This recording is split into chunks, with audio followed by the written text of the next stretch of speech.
Tu prends ton téléphone, t'appelles le 0800 de l'ANA. Pour la même question, tu l'appelles 4 fois de suite. Si on met pas un petit peu un coup de boost, on n'y arrive pas. Clairement, on est très en retard sur le modèle écologique. Moi, j'ai beaucoup de mal à comprendre comment on peut fixer une loi nationale dans un pays et que derrière, on va avoir des décisions qui sont différentes selon la région, selon le département. Ça, c'est le grand mystère. Aujourd'hui, j'ai le plaisir de recevoir Célia Collier, présidente du groupe Malier. Le groupe Malier, c'est une structure encore jeune qu'elle a cofondée avec son mari, mais qui compte déjà plus d'une dizaine de filiales. Dans cette vidéo, Célia nous raconte son parcours, comment elle en est arrivée là et partage surtout avec nous ses incompréhensions face à la situation actuelle du secteur. Elle revient notamment sur la rénovation d'ampleur et les problèmes qui paralysent aujourd'hui pas mal de professionnels sur le terrain. C'est vraiment important pour nous de mettre en lumière des figures féminines de notre secteur et Célia fait clairement partie des profils qu'on tenait absolument à avoir dans ce podcast, tant pour sa maîtrise du sujet que pour sa vision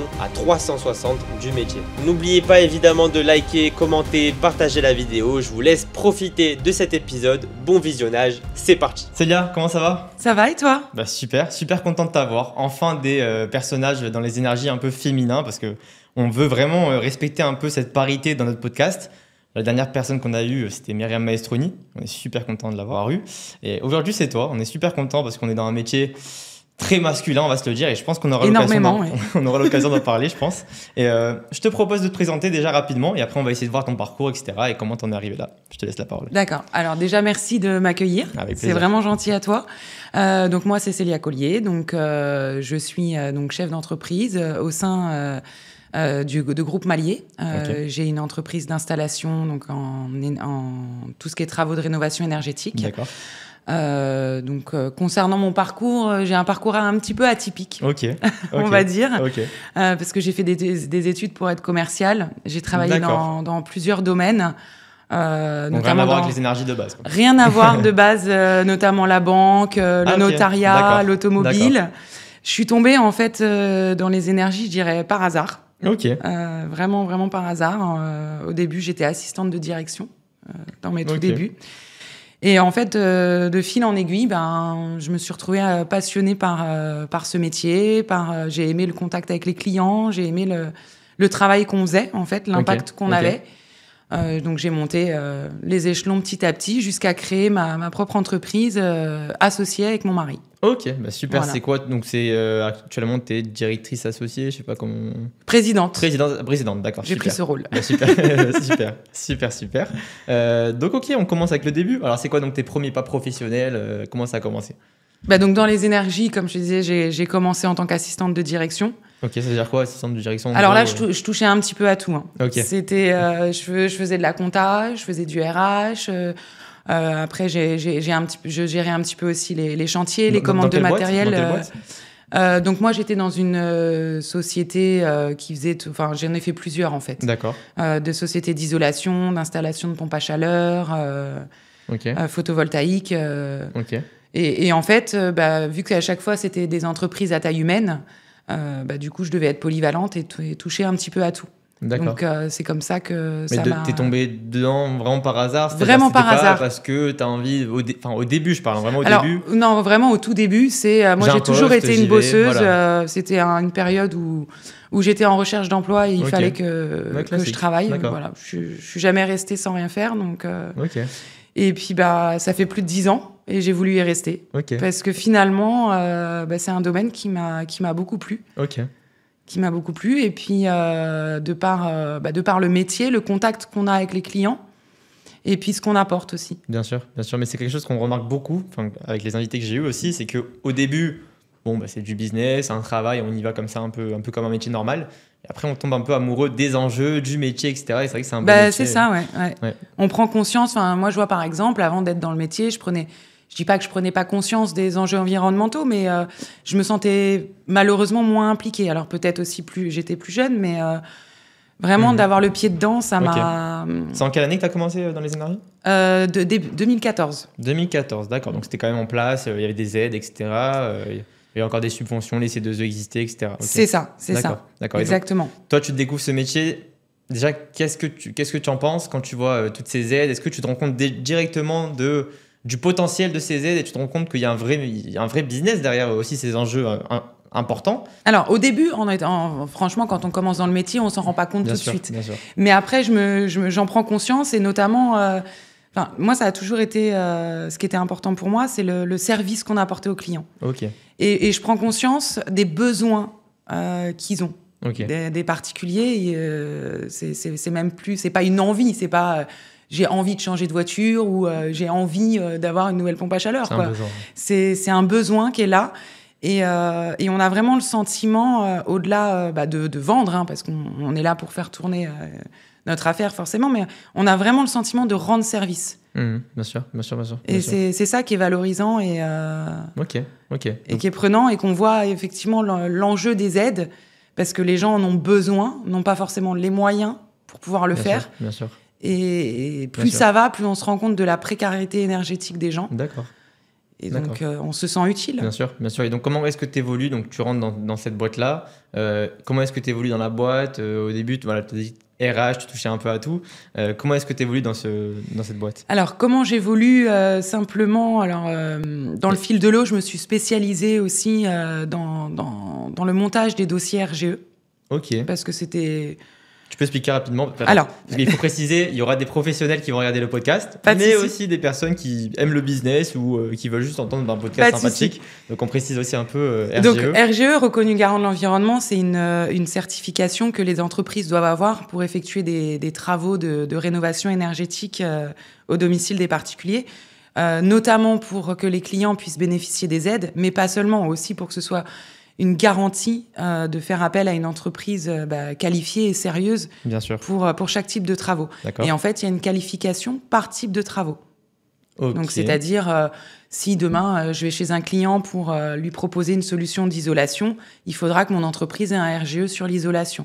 De même pour la pompe à chaleur, pour chaque type de travaux. D'accord.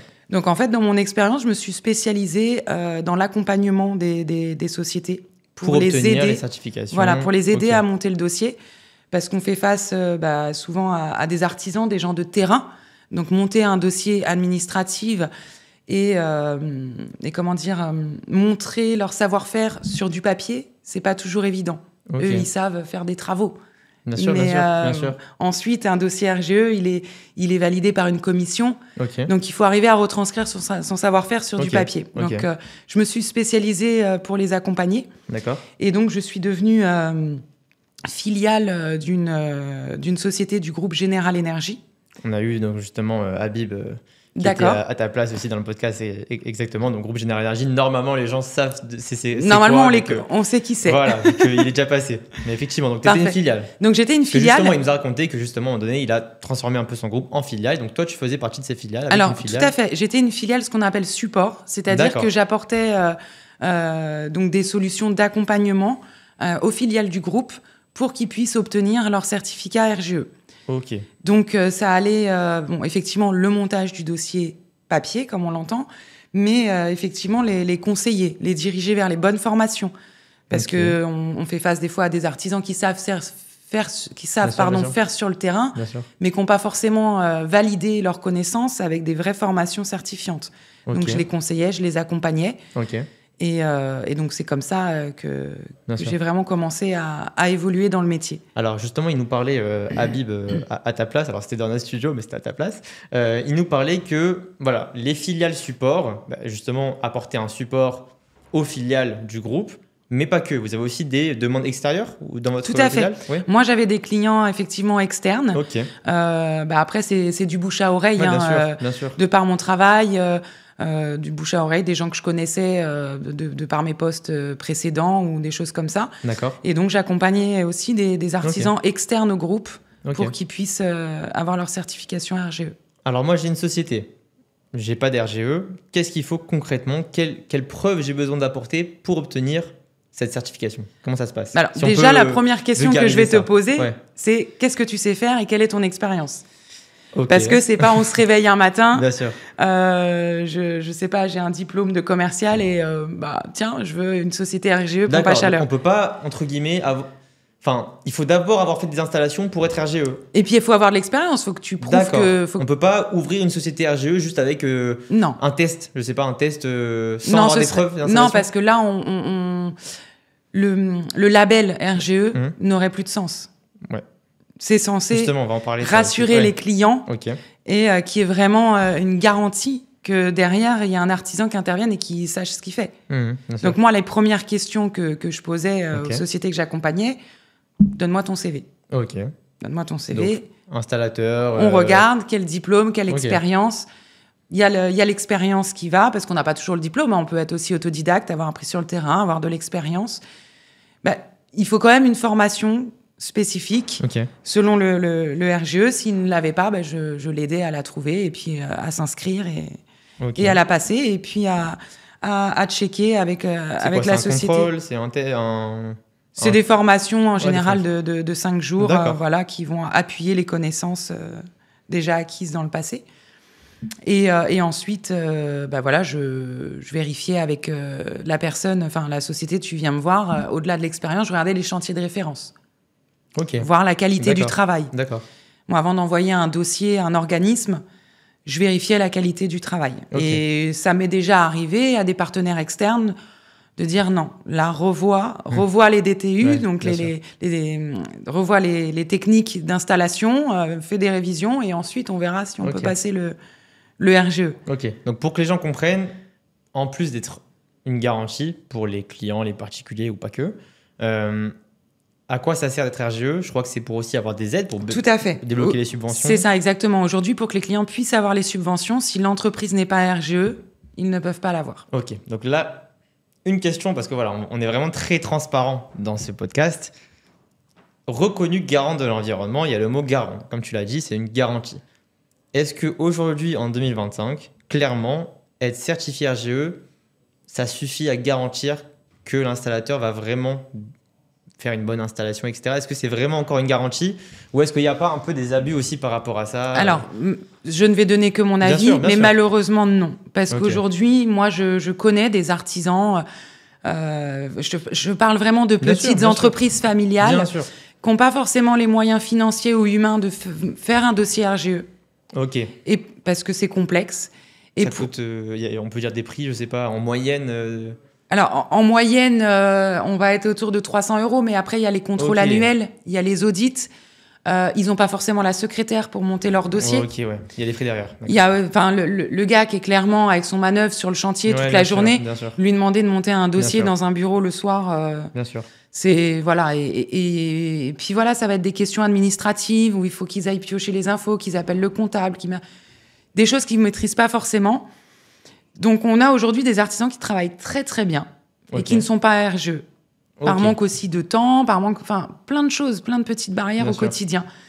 Et à côté de ça, malheureusement, on voit aussi certaines entreprises que moi, personnellement, je refusais d'accompagner, mais qui passent à travers les mailles du filet et qui arrivent à avoir des certifications RGE sans même qu'ils aient de l'expérience ou quoi que ce soit. Donc, aujourd'hui, je trouve que c'est un paradoxe de conditionner uniquement les aides à ça.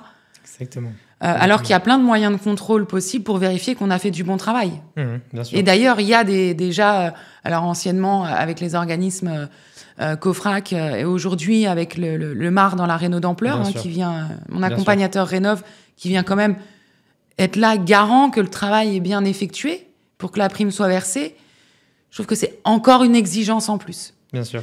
Et aussi, être RGE, ça nécessite d'avoir quand même une certaine structure d'entreprise, d'avoir des salariés qui, dans le contexte actuel, coûtent. Et donc, ça impacte aussi les prix faits aux particuliers. Bien sûr. Donc, est-ce qu'on pousse pas, finalement, à pratiquer des prix plus élevés ? Parce que tout ça coûte aux entreprises. Oui, bien sûr. Donc, la question se pose. Bien sûr. Surtout que, et je parle encore pour moi, et de ce que je vois, moi, avec aussi les particuliers que j'ai pu avoir dans ma petite carrière dans les énergies, de ce que j'ai pu voir, les clients, actuellement, ils s'en foutent en fait, du RGE. Ils n'ont plus confiance au RGE. Le RGE, maintenant, c'est devenu un outil pour avoir des subventions. Mais est-ce que vraiment un client il va être rassuré parce qu'il voit qu'une boîte est certifiée RGE ? Je ne pense pas. Je pense que typiquement, voilà, c'est le premier exemple qui vient en tête, justement, encore faire une petite pub pour General Energy, mais toutes les filiales de General Energy, etc., ils sont certifiés RGE, et ça, c'est normal parce que c'est des bonnes sociétés. Mais je pense que c'est pas ça qui fait que les gens ont confiance en eux, c'est parce qu'ils voient que c'est une vraie structure, ils voient qu'il y a des preuves de bonne installation, etc. Mais tout à fait. Tout à fait. Voilà, je pense pas que les particuliers ont vraiment désormais, quand ils voient sur un site RGE qui a écrit RGE, je pense pas vraiment que ça les met en confiance plus que ça. Mais bon, ça c'est. Non, je pense que c'est vraiment aussi la relation qu'on a avec le client, la relation qu'on construit. Voilà, bien sûr. Enfin, on est sur des projets. Nous aujourd'hui, on fait ce qu'on appelle la rénovation d'ampleur. Donc, c'est la rénovation de la maison sur le point de vue énergétique. Donc, on touche à plusieurs postes de travaux. Donc, c'est des grosses enveloppes de travaux. Bien sûr. Donc, aujourd'hui, c'est vraiment la relation et comment on accompagne le client. C'est pas juste, je mets mon tampon RGE, je vous envoie un devis, on se voit jamais. Voilà. Et on s'appelle pour se payer. Exactement. Non, aujourd'hui, c'est un vrai accompagnement. Exactement. Et d'autant plus que ça devient de plus en plus complexe aussi à comprendre le parcours des aides pour les clients. Bien sûr. Donc, on a un rôle vraiment, au-delà du rôle de travaux, on a un rôle de conseil. Ouais, bien sûr, d'éducation, de conseil et d'accompagnement. Bien sûr, bien sûr. Et je rebondis là-dessus parce que c'est encore une fois un truc que je trouve paradoxal, que finalement, on a mis en place tout ce système pour, normalement, pousser les artisans, les petits artisans départementaux, régionaux à faire plus de chantiers. Et au final, encore une fois, ces gens-là n'ont pas forcément les structures, les assistantes, les secrétaires ou les assistants, parce que c'est aussi des hommes, pour accompagner et conseiller les clients dans toute cette démarche qui devient de plus en plus complexe. Oui, bien sûr, bien sûr. Ok, bon, on reprend le parcours parce qu'on s'est un peu égaré, mais c'était super intéressant. Non, c'était super intéressant d'en parler. C'était vraiment super intéressant. Quand ma passion me... Ouais, bien sûr, mais il n'y a aucun souci avec ça. Donc, on parlait de quoi? On était au moment où tu as la filiale donc chez General Energy. C'est ça. C'est de l'accompagnement pour obtenir ton RGE, c'est ça? C'est ça, exactement. Comment ça évolue? Alors, écoute, moi, professionnellement parlant, j'avais aussi envie d'autre chose. On a envie... j'avais vraiment envie d'aller dans le cœur un peu plus du métier et arrêter de faire du back-office. Ouais, d'être sur le terrain. D'être sur le terrain. Donc, avec mon mari, on s'est associés et on a créé notre propre société. Petit mot rapide sur ton mari, il est aussi dans les énergies de base. Tout à fait. Il était directeur des partenariats chez General Energy. C'est vraiment une histoire de famille. Ouais, bien sûr. De toute façon, c'est ce qu'il nous disait Habib et aussi Nicolas Pereira. C'est une famille, General Energy. Et donc, c'est ça. C'est pas qu'un travail, en fait. Ouais. De toute façon, on est dans un domaine, je trouve, où même si on n'est pas du même groupe, on a l'impression qu'on est tous de la même famille. Complètement. Et encore plus au sein du même groupe. Ouais, bien sûr, mais je l'ai remarqué de toute façon. Parce qu'on est solidaires, c'est ça. Complètement. Donc, Et donc, on crée notre société, Entreprise Malier, notre société d'installation. Donc, mon mari a, lui, un peu plus d'expérience sur le terrain. Donc, ce qui fait sur le back-office, donc voilà, c'est une bonne ce qui fait complémentarité. qu'on se complète. Bien sûr, carrément. Bon, après, j'ai aussi été un petit peu sur le terrain pour aller à la rencontre des clients directement, bien sûr. Que c'est important de connaître ses clients et de les accompagner jusqu'au bout. Et donc, par la suite, on a voulu, nous aussi, créer notre groupe, qui s'appelle Groupe Malier. Et aujourd'hui, on a 13 filiales. Et on souhaitait, dans cet esprit toujours de famille, d'accompagner aussi d'autres entreprises avec notre savoir-faire et les aider à se développer. Ok. Alors moi, ça m'intéresse justement, avant de rentrer dans ce que vous faites concrètement chez le groupe Malier, de comprendre un peu le business model, entre guillemets. Pourquoi est-ce qu'on prend des filiales? Parce que justement, General Energy prend des filiales. Pourquoi est-ce que vous avez dupliqué un peu ce modèle? C'est quoi l'avantage d'avoir des filiales? C'est quoi l'intérêt d'avoir des filiales? Alors, c'est d'avoir des process généralisés. On propose des services support aux filiales, ce qui permet, donc, on a des filiales qui sont basées dans toute la France, ce qui permet d'avoir déjà des offres sur tout le territoire. Et de se concentrer, les chefs d'entreprise se concentrent uniquement sur l'accompagnement sur le terrain. Donc, eux, ils vont s'occuper des travaux, de ce qu'ils connaissent, de leur savoir-faire. Mais encore une fois, comme on parlait tout à l'heure, ils n'ont pas forcément le savoir-faire pour accompagner les clients sur toute la partie démarche, aide. Et donc, nous, on est là aussi pour les aider à leur offrir des services support qui vont faire ce travail pour eux. Ok, mais c'est super parce que c'est le même modèle que General Energy, c'est-à-dire avec les supports et les filiales, etc. Et donc, vu que c'est le même modèle, est-ce que vous avez rencontré les mêmes problèmes? Parce que justement, Habib, qu'est-ce qu'il nous disait? Que vu qu'il y a des filiales installateurs, entre guillemets, vous leur imposez justement d'avoir une compta propre, d'avoir, je sais pas moi, tout ce qui est juridique, et qu'à la fin, Habib, il nous racontait qu'il y avait des filiales qui venaient le voir et qui disaient mais pourquoi je paie 1 000 € pour cette... je sais pas, j'ai une somme au hasard, mais 1 000 € pour le service juridique, etc., etc.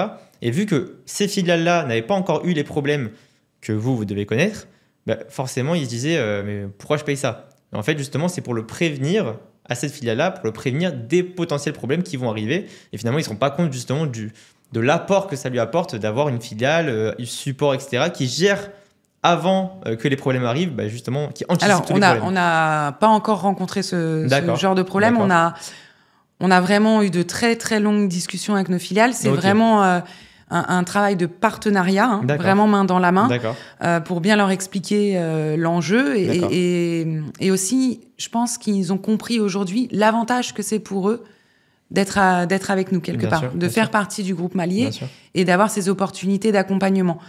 Donc, on n'est pas... pour le moment, on n'a eu aucune objection à ce genre de frais qui est vraiment là pour leur faciliter la vie, en fait. Et qu'ils puissent se concentrer uniquement sur leur développement et sur leur business. C'est justement, quand je discute avec nos filiales, ils sont plutôt tranquilles dans leur esprit de se dire, au final, j'ai Célia et Samir qui sont là et qui s'occupent de tout le reste. Donc, je peux me concentrer et aller chercher du business et me développer. Il y en a certains qui se développent dans le B2B. Ça nécessite du temps, de l'investissement, que s'ils ont tout le côté administratif, juridique, comptable à gérer, on peut pas être partout. Exactement. On peut pas être partout. Mais surtout quand on est installateur et qu'on a quand même beaucoup de travail sur le terrain, on peut pas être au four et au moulin et gérer la compta et gérer les devis, etc. Nous, on voit les choses un petit peu gagnant-gagnant. On avance main dans la main, on est une famille, Et puis entre guillemets, pour en prendre un mot bien français, pour scaler sa boîte, en fait, c'est bien plus simple d'avoir une bonne équipe derrière que quand on va passer de, je sais pas, j'ai une bêtise, de 10 à 100 chantiers par an ou à 1000 chantiers par an. On a toujours l'équipe derrière qui va gérer le côté administratif parce que c'est là qu'on se perd. Gérer la compta quand on a 5 installs par an, ça va, c'est pas le plus compliqué. Mais quand on commence à vraiment installer, c'est là qu'on a besoin d'un groupe. Aujourd'hui, on a mis en place des process qui peuvent se dupliquer, peu importe le volume qui rentre. Donc c'est ça qui est important. Bien sûr, c'est hyper important pour un installateur. Ça fait combien de temps que le groupe existe, à peu près ? Alors là, il est tout neuf. Ok. Ça fait quelques mois. Ok, d'accord. Mais 6 mois, ouais. Ça, c'est le groupe. Mais l'entreprise Malier, Entreprise Malier, ça fait 3 ans. Ok, 3 ans, d'accord. Et le groupe, quelques mois, il y a quand même déjà 13 filiales. Ça montre quand même qu'il y a quand même beaucoup de personnes qui rejoignent il y a eu du travail en amont, bien évidemment. Tout à fait. Alors actuellement, c'est quoi les plans d'action du groupe Malier? Sur quels produits vous vous positionnez le plus actuellement? C'est quoi les... Alors, on est vraiment ancré sur la rénovation d'ampleur. Parce que de toute façon, c'était notre cœur de métier. Bien sûr. La rénovation globale. Après, on a aussi des filiales qui sont spécialisées dans l'installation de panneaux photovoltaïques. D'accord. Professionnels ou en... Particulier. Pour le moment, plus spécifiquement particulier. D'accord. Et donc voilà, après, il y a un peu de B2B, mais ça, c'est vrai que c'est plus mon mari qui va s'occuper de la partie B2B. Parce que moi, je maîtrise plus la partie avec les particuliers. Mais c'est super intéressant en tout cas de t'avoir parce qu'on a eu que des... je dis pas ça comme si je me plains, c'est super. On a eu des délégataires, vraiment des personnes un peu plus hautes qui font pas forcément d'installation. Là, c'est un groupe d'installation, donc c'est super intéressant. On a plein de questions à te poser. Donc déjà, sur la rénovation d'ampleur. Oui. Parce que c'est un grand sujet actuellement. Un grand débat, oui. Un grand débat et un grand problème aussi pour des installateurs qui galèrent, on va se le dire, qui galèrent à être payés, à avoir les octrois, etc. Comment vous le ressentez en interne? Comment ça se passe, la rénovation d'ampleur? Est-ce que ça marche? Est-ce qu'il y a vraiment des octrois, etc. Comment vous gérez ça? Alors, honnêtement, c'est pas évident. C'est pas évident tous les jours, parce que... Alors, nous, au niveau des paiements, on a la chance d'être accompagnés par des mandataires financiers. Donc, ce qui nous permet d'être assurés d'être payés rapidement après. C'est-à-dire tu installes et 15 jours Une fois le contrôle du MAR après travaux, donc on est payé dans les 10 jours qui suivent le contrôle. Bien sûr. Donc déjà, ça, c'est un poids en moins qui est enlevé. Et c'est aussi le fait qu'on soit un groupe, c'est ce qu'on peut offrir aussi à nos filiales.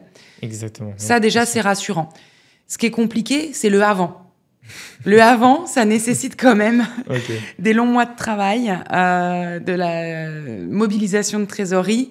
Et effectivement, les lettres d'octroi sont très compliquées à avoir. Et aujourd'hui, le gros problème qu'on rencontre, c'est la disparité entre les régions et les départements. Moi, j'ai beaucoup de mal à comprendre comment on peut fixer une loi nationale dans un pays, un budget national. Je suis peut-être pas très forte en politique et tout ça, mais j'ai bien compris que c'était national. Et que derrière, on va avoir des décisions qui sont différentes selon la région, selon le département.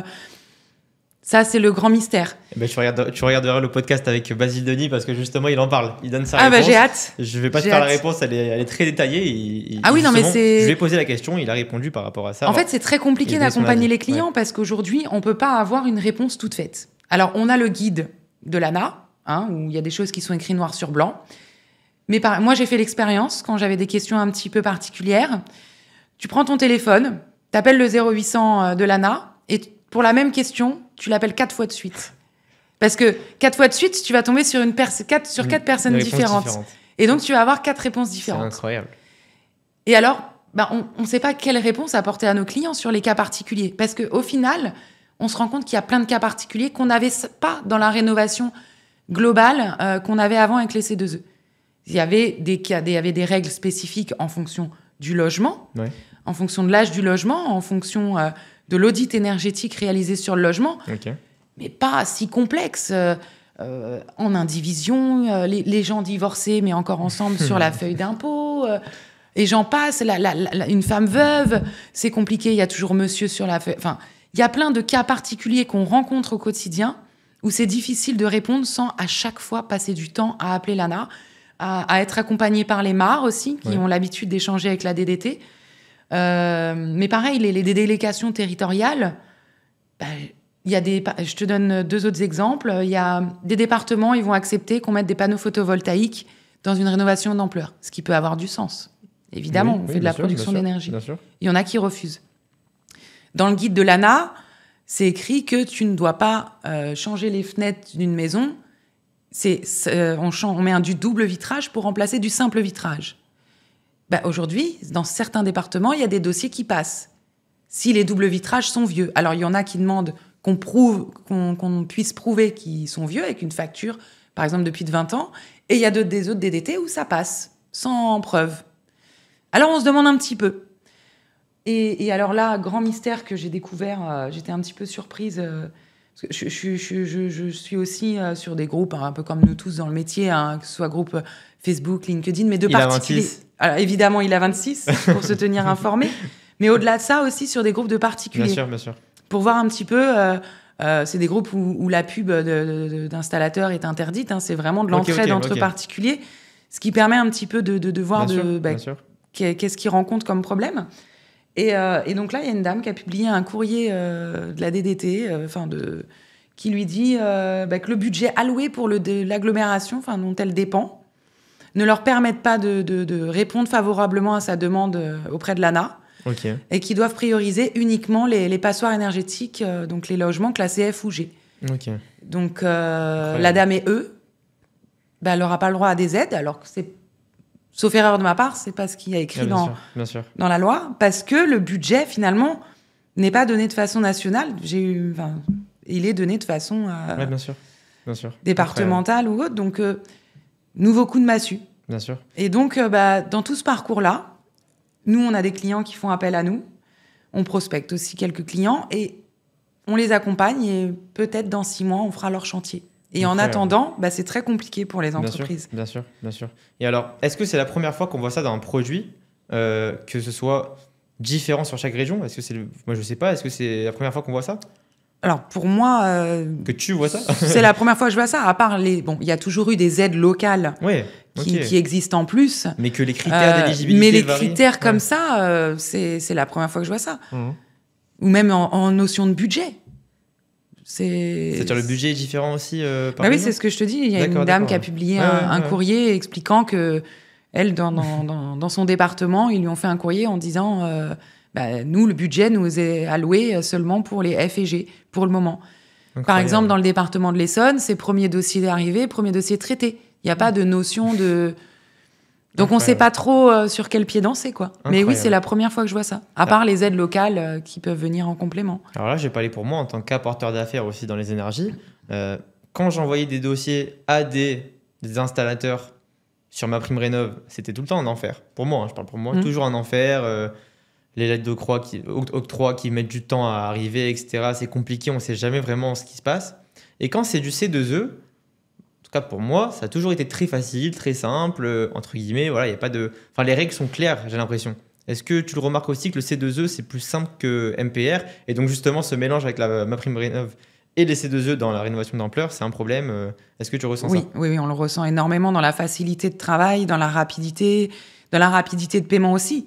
Parce que, bon, je comprends les enjeux du gouvernement de lutter contre les fraudes. Ah oui, c'est sûr. Il y a malheureusement, comme partout, et pas que dans notre métier, il faut bien le dire, parce qu'on est beaucoup montré du doigt, mais dans plein de secteurs, il y a des fraudeurs, pas que dans les énergies.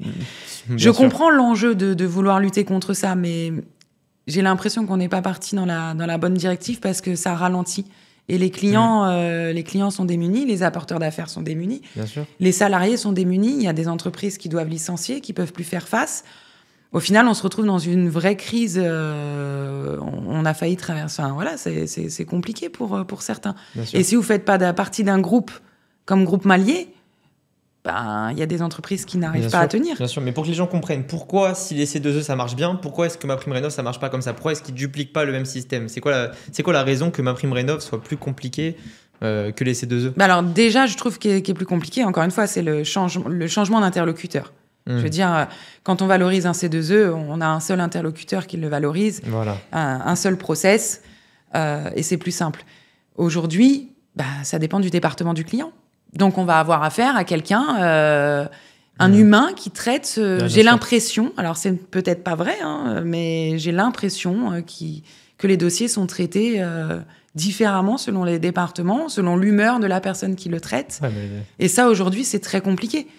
Et même les clients nous disent, mais à la télé, ils ont dit ça, j'ai lu un article qui dit qu'on a le droit à ça. Oui, mais comment vous leur expliquez que non? C'est un vrai problème, et je pense que c'est pas qu'une impression ce que tu as, parce que tout le monde le dit, tout le monde se rend compte qu'il y a vraiment une différence entre les régions, et c'est ça. Et puis comme tu le dis aujourd'hui, comme dans ton métier aussi que tu fais, les apporteurs d'affaires, aujourd'hui, il apporte des affaires, il va être payé quand? Peut-être dans un an. Si l'installateur n'a pas de mandataire comme nous on a. C'est impossible, non? C'est impossible. Peut-être un jour. Ouais, bien sûr. Ou alors tu vas demander une avance, ce qui est légitime. Mais dans ce cas-là, c'est encore une fois l'installateur qui va supporter de mobiliser sa trésorerie. Il faut une grosse trésorerie, et on le voit. Je vois mes collègues apporteurs d'affaires. Alors moi, j'ai pas fait je me suis pas lancé dans ce secteur-là de la rénovation d'ampleur justement par rapport à toutes ces choses que j'ai entendues, etc. Donc c'est pour ça qu'on n'est pas allé dessus. Mais c'est vrai que, et surtout que moi je suis plus B2B, mais j'ai vu beaucoup de personnes envoyer des dossiers, etc., faire des bons dossiers propres, etc., sans aucun souci. Donc c'est vraiment tout ce qu'il faut selon les règles. Et pourtant, ne pas se faire payer parce qu'il n'y a pas que d'octroi. On attend des 8 mois pour l'octroi. Ensuite, on attend 8 mois pour l'installation quand on n'a pas un mandataire. Donc, c'est vrai que c'est très compliqué. Après, il y a des départements... En fait, c'est ça, c'est très paradoxal. Moi, on a eu une lettre d'octroi en 3 semaines. Incroyable. Voilà. C'est aléatoire. C'est aléatoire. Et justement, alors comment est-ce qu'on fait quand on a un business... Et c'est pas ce secteur-là, c'est dans tous les business. On peut pas travailler aléatoirement, c'est pas possible. On se doit d'avoir des prévisions, entre guillemets. Comment est-ce qu'on fait pour gérer un business quand on sait que, on se fera payer quand ça viendra? Comment c'est possible? On prie. Comment c'est possible? Non, on est obligé de se diversifier. On n'a pas le choix. On peut pas, de toute façon, rester monoproduit. Impossible. De toute façon, en règle générale, c'est pas bon d'être monoproduit parce que... bien sûr. Demain quelque chose s'arrête, on met la clé sous la porte. Mais d'autant plus dans cette conjoncture, on est obligé de se diversifier. Okay. Donc nous, on s'était notamment diversifié dans l'installation des thermostats connectés. Okay. Et on avait donc obtenu des marchés et des appels d'offres sur lesquels on est encore en train d'installer des organismes, enfin des offices HLM. Okay. Donc ça permet de pérenniser et de faire vivre le groupe. Okay. Et puis on se diversifie aussi en proposant du monogeste aux clients, notamment le panneau photovoltaïque ou uniquement la pompe à chaleur, ce genre de choses. Voilà. C'est drôle que tu parles des thermostats. Justement, là, pour le coup, ce matin, il y avait Mathieu Rochard de Symphony qui, par rapport à son business Symphonique, a forcément beaucoup travaillé sur les thermostats et qui nous disait justement que la fiche est terminée. En tout cas, l'ancienne fiche est terminée. On a une nouvelle fiche. Est-ce qu'elle est viable, cette nouvelle fiche thermostat? Je ne sais pas si tu l'as vue. Alors non, je l'ai pas encore vue parce que c'est vrai que y a tellement de rumeurs qui court que tant que moi j'ai pas un arrêté Ok. précis, je fais toujours attention. Maintenant, d'après ce que j'avais compris, il n'y aurait plus le coup de pouce. Donc, est-ce que c'est viable? Pour nous faire une image, il nous a dit qu'avant, on pouvait faire 100% de prise en charge. Maintenant, c'est 30%. C'est ça. Voilà, c'est ce qu'il nous a dit. Les clients, ils suivent pas. Là, c'est pas quelque chose qui intéresse les clients. Et puis, vous allez dans un office HLM. Clairement, c'est pas le locataire qui va payer. Et l'office HLM, vu son parc immobilier, ça représente un budget trop conséquent pour ce que c'est. Oui, bien sûr. Et justement, pour encore parler de Mathieu Rochard, parce que ce matin, il m'a dit quelque chose de super intéressant, et je pense qu'on l'oublie souvent dans le métier des énergies renouvelables, surtout avec les subventions, c'est que l'État, quand ils mettent une subvention, il faut comprendre que c'est pour insuffler un peu une énergie, une dynamique. Par exemple, je dis une bêtise pour les thermostats, alors là, c'est coupé prématurément, mais de base, ce serait l'idée géniale de l'État, c'est de faire 4-5 ans de subventions dans les thermostats pour donner une vraie dynamique sur les thermostats, après couper l'aide, et vu que ce sera entre guillemets devenu normal de mettre des thermostats, après ça va continuer à fonctionner même quand il n'y aura plus de subventions. Est-ce que tu ne penses pas qu'on l'oublie un peu? C'est vrai aussi ce côté-là, que les subventions, c'est pas ad vitam aeternam, comme il me le disait ce matin, et que finalement c'est aussi pour insuffler une direction. C'est vrai. Alors, je vais d'abord parler des thermostats plus précisément. Ça a été quand même un peu court pour insuffler quoi que ce soit. Oui, ils n'ont rien insufflé. Là, l'impulsion, elle n'a pas eu le temps. Le moteur, il a pas. Non, c'était un diesel, donc du coup, il n'a pas eu le temps de chauffer. Ça, on est d'accord. Mais après, oui, je suis d'accord avec toi. C'est vrai.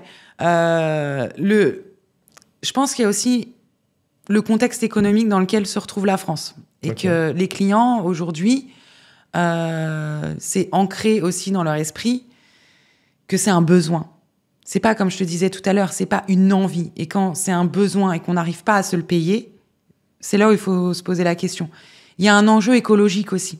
Bien sûr. Certes, ça doit pas durer ad vitam aeternam, je suis d'accord avec toi. Malgré tout, on a des objectifs qu'on doit remplir, notamment des engagements européens pour réduire les gaz à effet de serre, les émissions, tout ça. Et si on met pas un petit peu un coup de boost... c'est sûr. Il faut. On n'y arrive pas. On n'y arrive pas. Et clairement, on est très, très en retard sur le modèle écologique. Bien sûr. Et alors, ça te fait pas mal à la tête, toi et votre groupe, d'avoir trop de changements dans ce métier? C'est pas un peu... on a l'impression que, allez, ça y est, maintenant qu'on est stable, 6 mois après, c'est fini, on doit repartir de plus belle avec... Après, on commence à le savoir. Hein. On sait que... On est habitué. On est habitué. Ouais. Mais je dirais, bon, finalement, c'est aussi ça qui fait la passion du métier. Je veux dire, moi, j'ai eu d'autres emplois où finalement, je m'ennuyais vite. C'est de la routine. Voilà, je m'ennuyais vite. On s'ennuie pas. On a vite fait le tour. Ça nous permet de devoir apprendre tout le temps, même si, bon, je préférais être un peu plus tranquille, c'est sûr, pour ma vie de famille. Maintenant, c'est ce qui nous passionne aussi. Mais ce qui est compliqué, malgré tout, c'est... Ce côté, il est passionnant, mais quand on devient chef d'entreprise, ce qui est compliqué, c'est de dormir la nuit en se disant, est-ce que mes salariés, je vais pouvoir continuer à les payer, à les garder, ça monte, ça descend, c'est ça qui est compliqué aussi. Bien sûr. Alors, pour parler de complètement autre chose, tu es une femme dans les énergies renouvelables, c'est un métier très masculin, malheureusement, il n'y a pas encore une vraie parité hommes et femmes dans ce métier. Est-ce que tu as ressenti des difficultés par rapport à ça dans ce métier? Est-ce que tu as vu des fois des personnes qui trouvaient ça bizarre, etc. Qu'est-ce que tu as ressenti par rapport à ça? Est-ce que tu as vu une difficulté?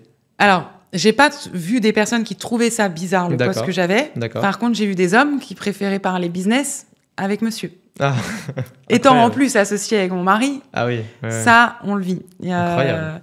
C'est un métier d'homme. Bon... il faut leur prouver, faut faire sa place, quoi. C'est incroyable en 2025, c'est ce que j'allais dire. C'est toujours là. Sans me vanter, ils arrivent toujours à me dire finalement, t'avais raison. Oui, bien sûr. Donc on prend ça à la rigolade et puis on essaye de leur prouver le contraire, mais c'est épuisant de devoir toujours prouver. Ça, c'est vrai. C'est ça. C'est toujours devoir prouver à chaque fois. Alors que voilà, les hommes installateurs, ils ont rien à prouver, quoi. Et toi aussi, tu n'as rien prouvé maintenant. Je peux te le dire, tu n'as rien à prouver avec ton groupe. S'ils me regardent, je vous le dis. Justement, en parlant de ceux qui te regardent, le groupe Malier, si vous voulez un peu, vous cherchez, j'imagine, peut-être des je sais pas, je dis de bêtises, peut-être filiales, des régies commerciales, je sais pas ce que vous pouvez chercher. Oui, tout à fait. On est toujours à même. Petit instant promo, la caméra est ici si tu cherches. On est toujours, on est toujours d'accord pour discuter partenariat, pour faire avancer des futures filiales. Et travailler avec des nouvelles régies commerciales avec grand plaisir. On est en pleine expansion, c'est que le début. Donc, bien sûr. On est là. De toute façon, on mettra tous les liens en description. Je vais pas les dire parce que je sais pas, groupe Malier, etc.com, j'ai dit une bêtise, on mettra tous les liens. De toute façon, c'est ça. Donc, voilà. On mettra tous les liens en description. LinkedIn, on mettra le LinkedIn, etc. On mettra tout ça en description. Pour continuer la partie, je me permets un petit peu de promotion. Bien sûr. Ce que j'aime au sein de notre groupe, c'est qu'au-delà du business, on a un réel engagement. Réel engagement dans notre métier, dans ce qu'on fait. On fait pas... Alors bien sûr, on fait tout ça pour gagner notre vie, mais pas que. Bien sûr. Voilà, on a à cœur cette démarche écologique aussi. Bien sûr. Notamment, tu vois, moi, j'avais mis en place un chantier égale un arbre. Ok.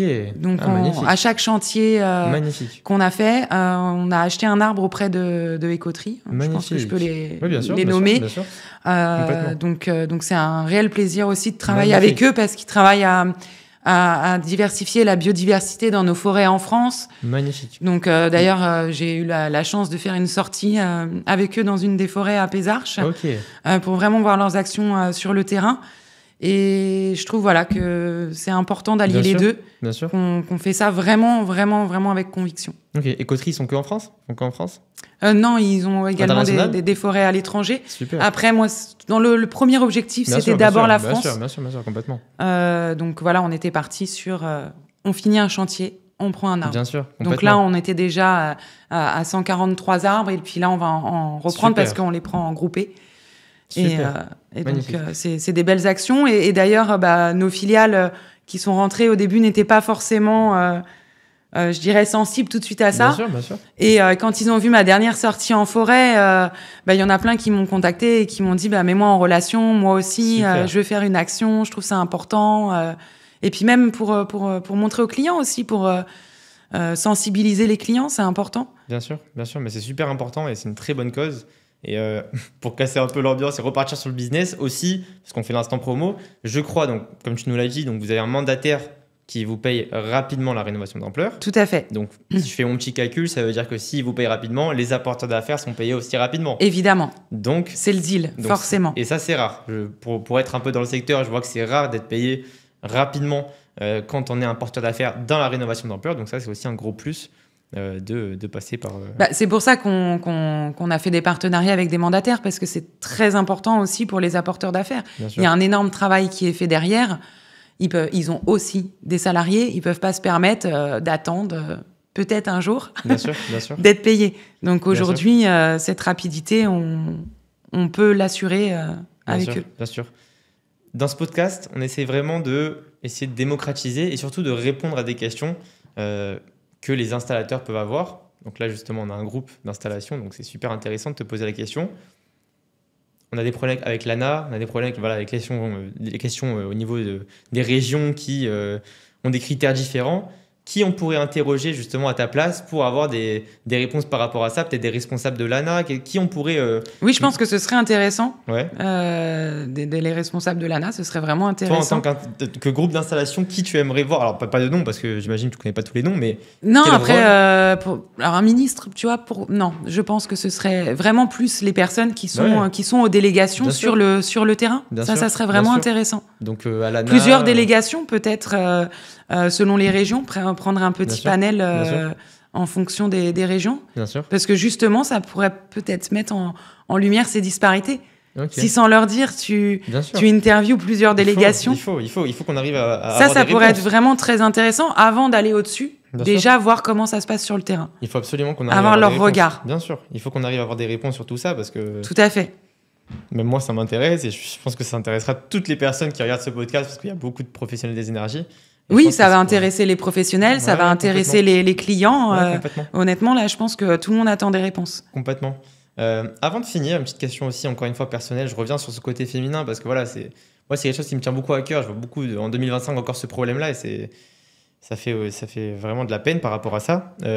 Quel conseil tu donnerais à une jeune fille qui veut se lancer pas forcément dans l'entrepreneuriat, mais juste d'avoir des fonctions un peu à responsabilité. Et généralement, voilà, on va pas se mentir, vu la pression qu'il y a avec ce côté féminin qui est très malheureux, comment est-ce qu'on fait pour avoir le courage et de le faire, de se lancer dans lancer un groupe, etc., sans avoir honte?